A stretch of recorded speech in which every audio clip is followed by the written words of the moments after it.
They told me my husband Miles was probably dead, and the worst part wasn't the news itself, but the way Detective Harding delivered it. He had this look, you know.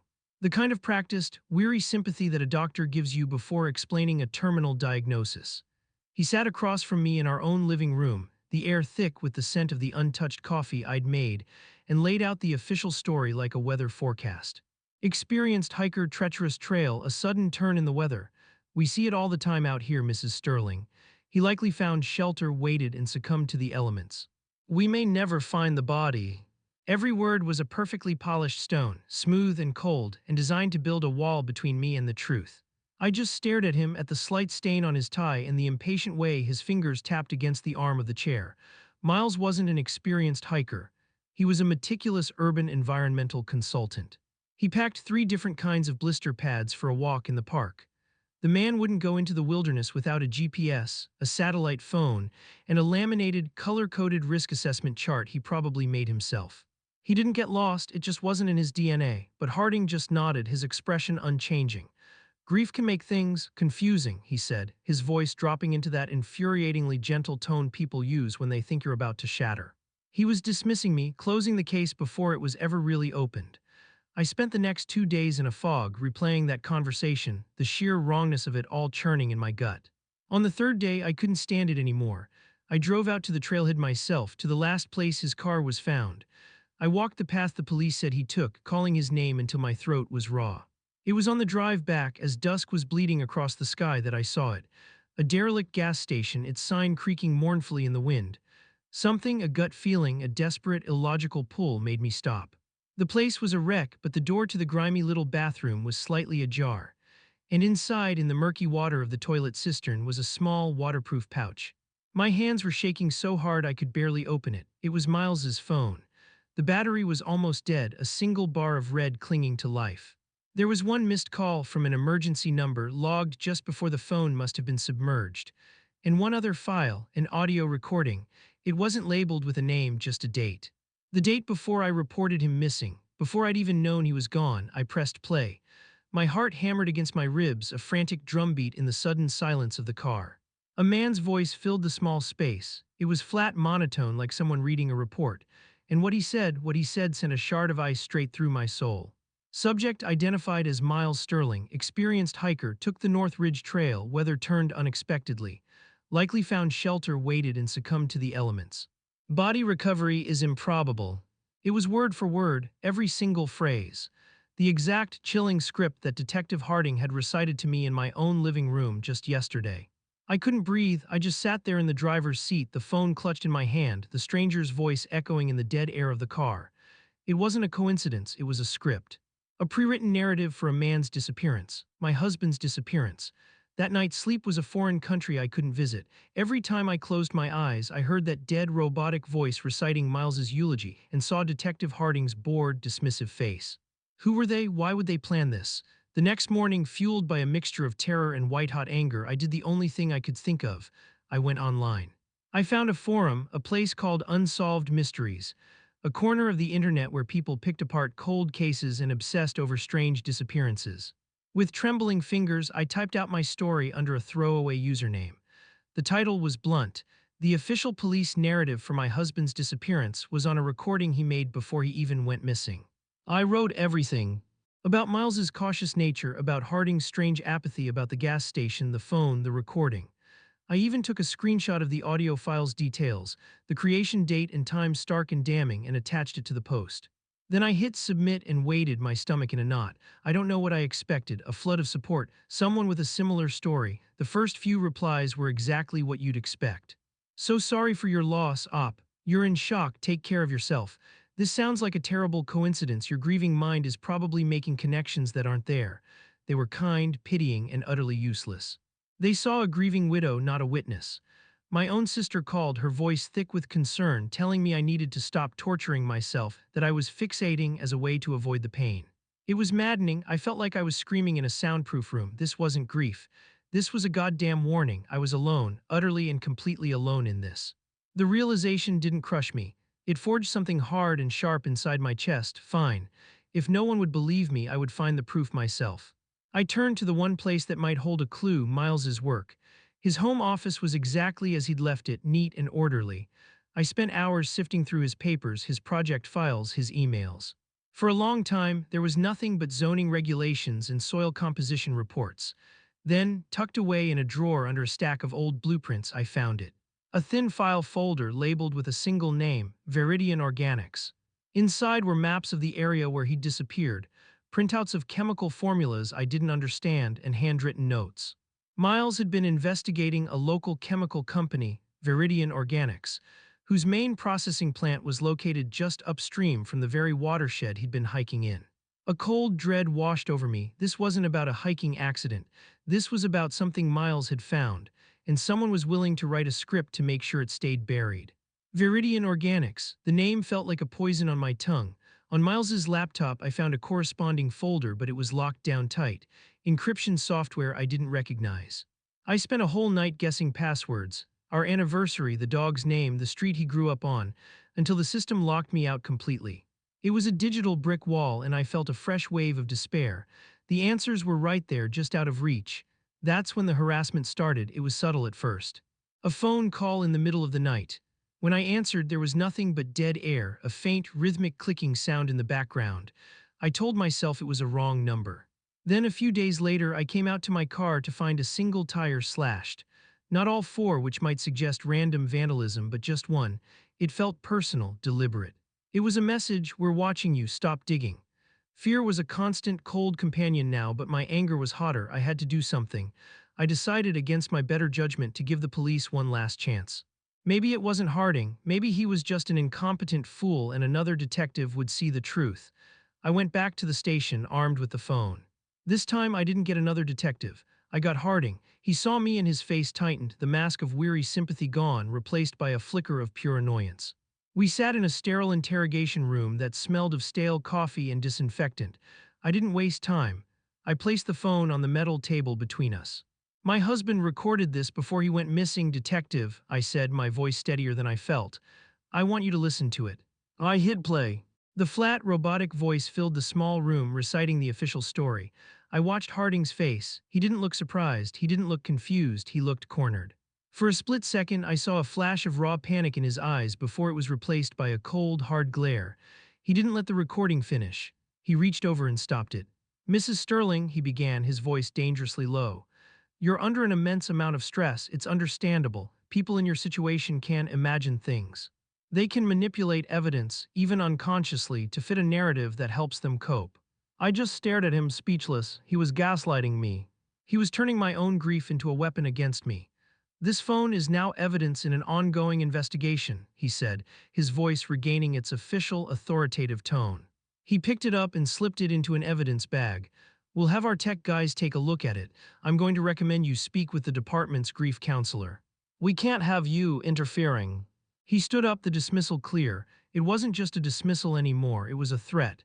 As I walked out of the station, the cold air hitting my face, everything clicked into place with sickening clarity.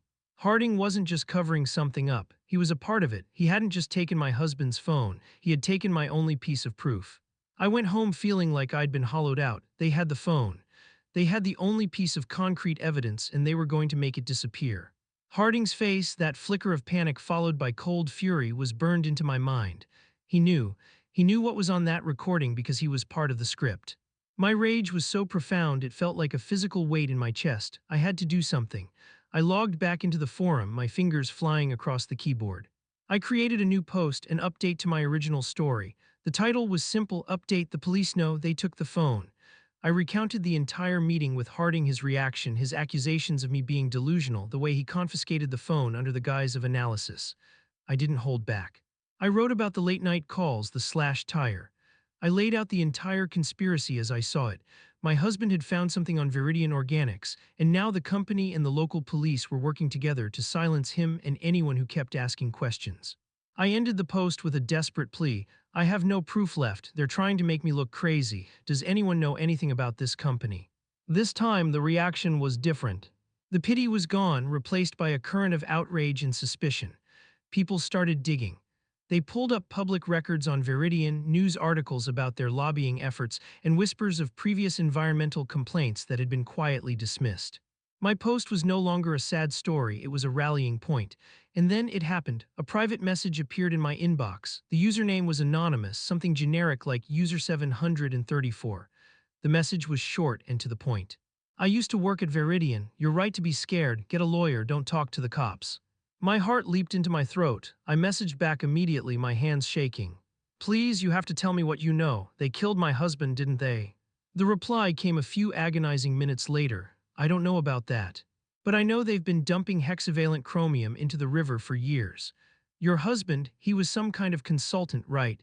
He must have gotten his hands on the internal disposal logs. That's the only thing they'd kill to protect. The words hit me like a physical blow. Hexavalent chromium. I knew enough from Miles's work to know it was a vicious carcinogen. How do you know the police are involved? I typed. The answer was the final, crucial piece of the puzzle, the one that made the whole monstrous picture snap into focus. It was a lightning strike of clarity.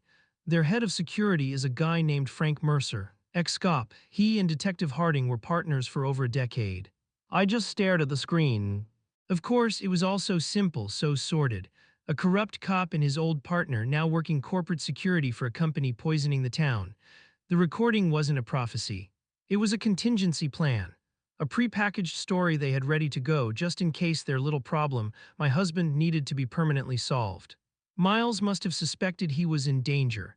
He must have overheard them planning it, recorded their script, and hidden the phone, trusting that I would find it, trusting that I would understand. He hadn't just left me a clue, he had left me a blueprint of his own murder. The knowledge was a cold, hard stone in my stomach. I finally had the full picture, but what could I do with it?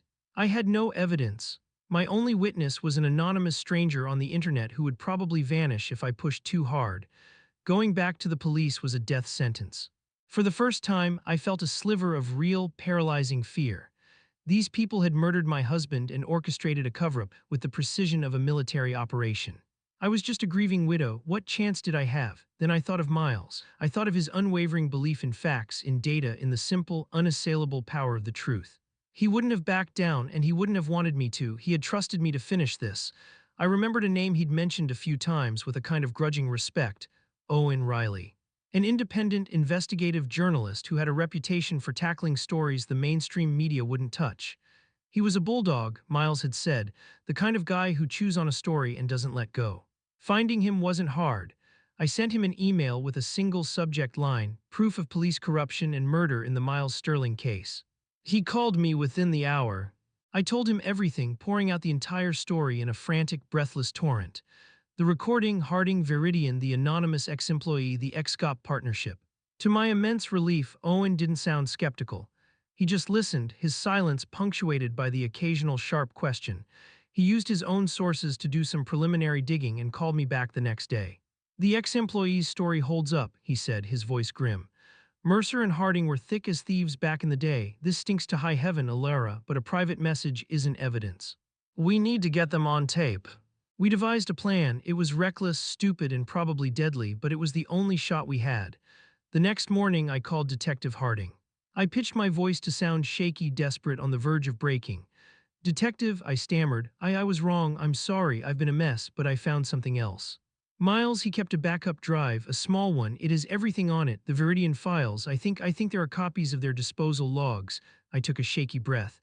I don't want this. I just want to know what happened to my husband. I'll give you the drive if you'll just tell me the truth. Tell me he's safe. I was intentionally playing the part of the naive, broken widow he thought I was, clinging to the impossible hope that Miles was still alive. There was a long silence on the other end of the line. I could almost hear the gears turning in his head, greed and panic warring with suspicion. "Where is this drive?" he finally asked, his voice tight.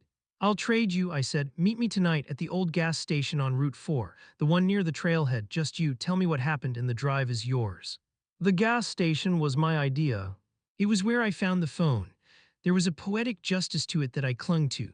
Owen was already there when I arrived, hidden in the dense woods across the road, armed with a high-powered telephoto lens and a directional microphone. The place was even creepier at night, the rusted sign groaning in the wind. Harding's car pulled up exactly at the agreed-upon time, but he wasn't alone. A second man got out of the passenger side, a big, burly figure whose face was a mask of grim intimidation. Frank Mercer.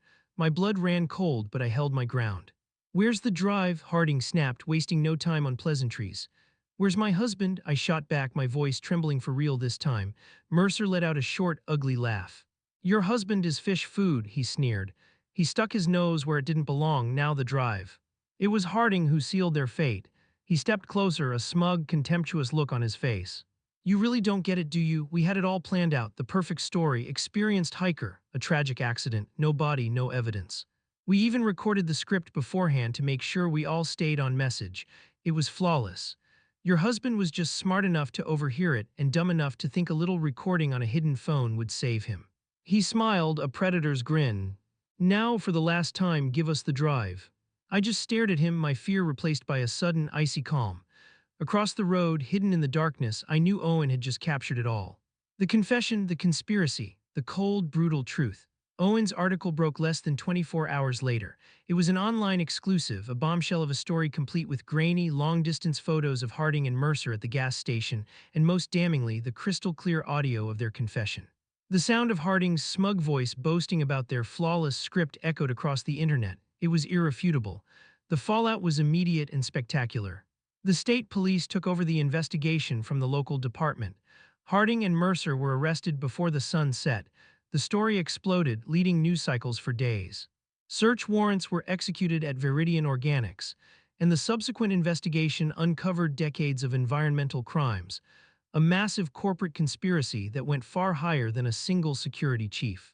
The whole rotten structure came crashing down. Eventually, acting on a plea deal from one of the arrested Viridian employees, the investigators knew where to look. They found Miles. He was buried in a shallow grave on company property, not far from the river he had been trying to protect. I won. The words felt hollow, tasteless. I had cleared my husband's name and exposed his killers. I had proven to my family, to the anonymous strangers on the internet, to the whole world, that I wasn't a hysterical, grieving widow lost in a fantasy. I was right, but the victory felt like ashes in my mouth. The cost was Miles, it would always be Miles. I posted one last time on the forum, a final update. I didn't share the gory details of the news reports, I just wanted to thank them. I thanked the people who offered condolences, the ones who challenged me, and especially user 734, the anonymous employee who had given me the final key. I never found out who they were, but I owed them everything. "The case is closed now," I wrote. "They found him. Thank you all for believing in me when no one else would." I sat there for a long time, staring at the screen before adding one last thought. It was something that had been slowly crystallizing in my mind through all the pain and the anger. For a while, I thought the recording Miles left was his last gift to me, a weapon to find the truth. But I was wrong, the real gift wasn't the evidence. It was his trust. He knew I wouldn't accept their story. He knew I would keep digging. He knew me. He recorded their script not just as proof for the world, but as a message for me. A final, silent vote of confidence. That's the part that hurts the most, and it's also the only thing that will keep me going. Knowing that he believed in me right up to the very end. I logged off and shut the laptop. The fight was over. Now the long, quiet, lonely work of grieving could finally begin.